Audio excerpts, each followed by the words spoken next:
بسم اللہ الرحمن الرحیم۔ میرے پیارے مسلمان بہن بھائیوں، اللہ تعالیٰ کے پیارے نبی حضرت ایوب علیہ السلام بہت بڑے مالدار تھے۔ شیطان نے حسد کیا کہ حضرت ایوب علیہ السلام نے دنیا آخرت دونوں کو حاصل کر لیا۔ شیطان نے سوچا کہ کسی طرح یہ دونوں چیزیں یا ان میں سے ایک ان سے چھن جائے، اور اس وقت شیطان آسمان کی طرف چڑھا کرتا تھا، جہاں چاہتا ٹھہر جاتا۔ اپنے معمول کے مطابق شیطان آسمان کی طرف گیا تو اللہ تعالیٰ نے فرمایا، اے ابلیس، بتا میرے بندے حضرت ایوب علیہ السلام کیسے ہیں؟ شیطان کہنے لگا کہ ایوب علیہ السلام صرف اس لیے تیری عبادت کرتے ہیں کہ تو نے ان کو مالدار بنایا ہے، اگر ان کے پاس مال نہ ہوتا تو وہ کبھی تیرا ذکر نہ کرتے۔ رب تعالیٰ نے فرمایا، اے لائن، تو جھوٹ بولتا ہے، میں اپنے بندے ایوب علیہ السلام کو جانتا ہوں کہ اگر میں اسے یہ آرام و راحت نہ بھی عطا کرتا پھر بھی وہ میرا ذکر ضرور کرتے، میرا شکر بجا لاتا۔ شیطان کہنے لگا، یا اللہ، تو نے مجھے ایوب علیہ السلام پر طاقت دے پھر دیکھ کہ میں کیسے تیرے بندے کو تیرے ذکر سے بلاتا ہوں اور روکتا ہوں۔ اللہ تعالیٰ نے شیطان کو حضرت ایوب علیہ السلام کی روح کے سوا ہر چیز پر مسلط کر دیا۔ اس کے بعد ابلیس واپس آیا اور دریا کے کنارے کھڑا ہو کر ایسی چیخ ماری کہ تمام جن اور اس کے چیلے جمع ہو گئے۔ سب کہنے لگے، استاد جی خیر تو ہے کہ آج اتنی چیخو پکار کر رہے ہو؟ شیطان کہنے لگا، دیکھو میں نے حضرت آدم علیہ السلام کو درگلا پھسلا کر جنت سے نکلوایا، اب ایوب علیہ السلام کو بارگاہ الہی سے دور کرنا ہے، لہٰذا ایوب علیہ السلام کا تمام مال و منال تباہ و برباد کر دو۔ یہ کہہ کر شیطان لعین حضرت ایوب علیہ السلام کے پاس آیا تو حضرت ایوب علیہ السلام نماز پڑھ رہے تھے۔ قریب جا کر کہنے لگا، اے ایوب، تو نماز پڑھ رہا ہے؟ ذرا گھر جا کر تو دیکھ کہ اللہ تعالیٰ نے آسمان سے آگ نازل کی ہے جس سے تیرا سارا مال راکھ ہو چکا ہے۔ حضرت ایوب علیہ السلام نے اسے کوئی جواب نہ دیا، حتیٰ کہ جب نماز سے فارغ ہوئے تو آپ نے فرمایا، الحمدللہ الذی عطانی ثم اخذ منی، سب تعریفیں اللہ تعالیٰ کے لیے ہیں جس نے مجھے مال عطا کیا پھر مجھ سے لے لیا۔ حضرت ایوب علیہ السلام یہ کہہ کر پھر نماز میں مشغول ہو گئے اور شیطان ناامید اور ذلیل ہو کر واپس چلا گیا۔ ادھر حضرت ایوب علیہ السلام کے 14 بچے تھے، جن میں 8 بیٹے اور 6 بیٹیاں تھیں۔ یہ سب مل کر ہر روز اپنے میں سے کسی نہ کسی بھائی کے گھر ایک دسترخوان پر کھانا کھایا کرتے تھے۔ اس دن وہ سب اپنے بڑے بھائی کے مکان میں موجود تھے، چنانچہ تمام شیطان اس مکان پر جمع ہو گئے اور وہ مکان حضرت ایوب علیہ السلام کی اولاد پر گرا دیا، جس سے وہ سب کے سب ایک ہی دسترخوان پر انتقال کر گئے۔ ان میں بعض وہ تھے کہ جن کے منہ میں ابھی لقمہ تھا اور بعضوں کے ہاتھ میں پیالہ تھا۔ شیطان پھر حضرت ایوب علیہ السلام کے پاس گیا تو کیا دیکھتا ہے کہ آپ اسی طرح نماز پڑھ رہے ہیں۔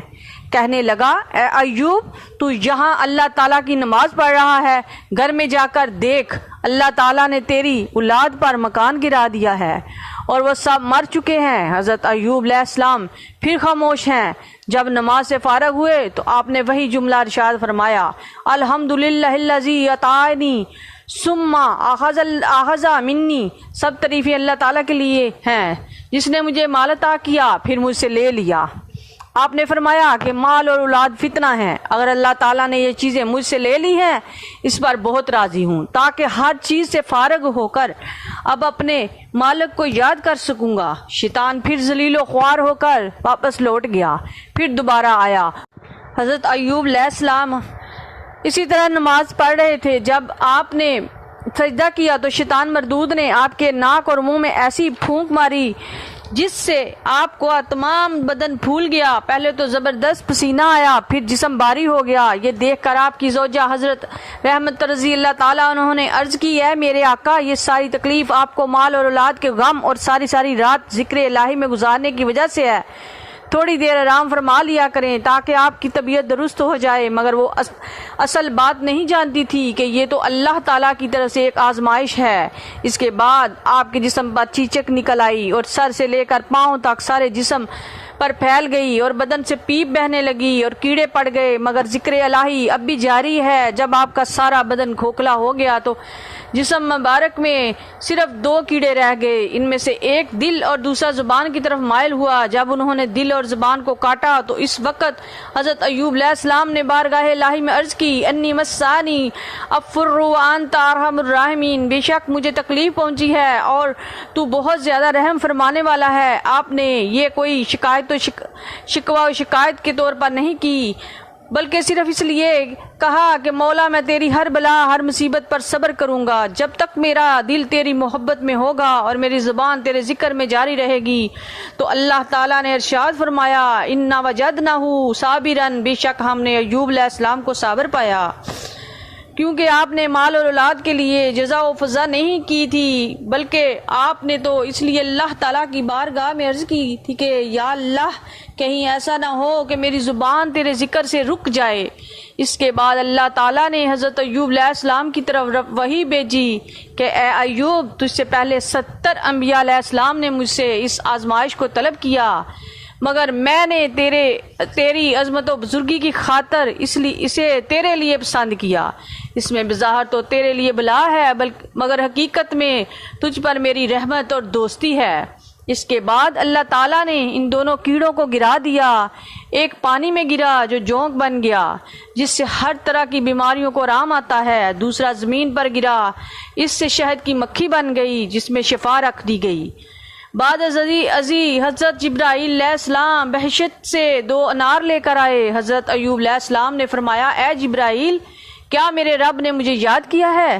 جبرائیل نے عرض کی، ہاں، آپ کو اللہ تعالیٰ نے اسلام بھیجا ہے اور حکم فرمایا ہے کہ دونوں انار کھا لیجئے اور ان کے کھانے سے آپ کا جسم بالکل ٹھیک اور تندرست ہو جائے گا۔ جب آپ نے وہ دونوں انار کھا لیے تو حضرت جبرائیل علیہ السلام نے کہا، قم باذن اللہ، اٹھ اللہ تعالیٰ کے حکم سے، اور کہا، ارکض برجلی کا، اپنے پاؤں سے ٹھوکر لگائیے۔ پس حضرت ایوب علیہ السلام نے پہلے اپنا بایاں پاؤں مارا تو پانی بہنے لگا، اس سے آپ نے غسل کیا اور دائیں پاؤں مارا تو ایک ٹھنڈا چشمہ نکل آیا اور اس سے پانی پیا، چنانچہ اس پانی کے پینے سے آپ کی تمام ظاہری اور باطنی بیماریاں دور ہو گئی اور فوراً آپ کا جسم مبارک پہلے سے بھی اچھا ہو گیا اور چہرہ مبارک چاند سے بھی زیادہ روشن ہو گیا، جیسا کہ اللہ تعالیٰ نے ارشاد فرمایا۔ پس ہم نے ایوب کی دعا کو قبول کیا، پس ہم نے کھولا اس عزا کو جو ان کے ساتھ تھی اور ہم نے اس کی اولاد دی، اور اسی کی مثل اپنی رحمت سے اور نصیحت ہے عبادت کرنے والوں کے لیے۔ تو میرے پیارے مسلمان بہن بھائیوں، میرے بزرگوں اور دوستوں، یہ ہے اللہ تعالیٰ کے محبوبوں کا تقویٰ کہ ان پر چاہے لاکھ بلائیں اور مصیبتیں آ جائیں مگر وہ ذکر الہی سے غافل نہیں ہوتے۔ ان کی خواہش اور تمنا یہ ہوتی ہے کہ کوئی سانس بھی ایسا نہ گزرے جس میں اللہ تعالیٰ کی یاد نہ ہو۔ بے شک سبحان اللہ، وآخر دعوانا الحمدللہ رب العالمین۔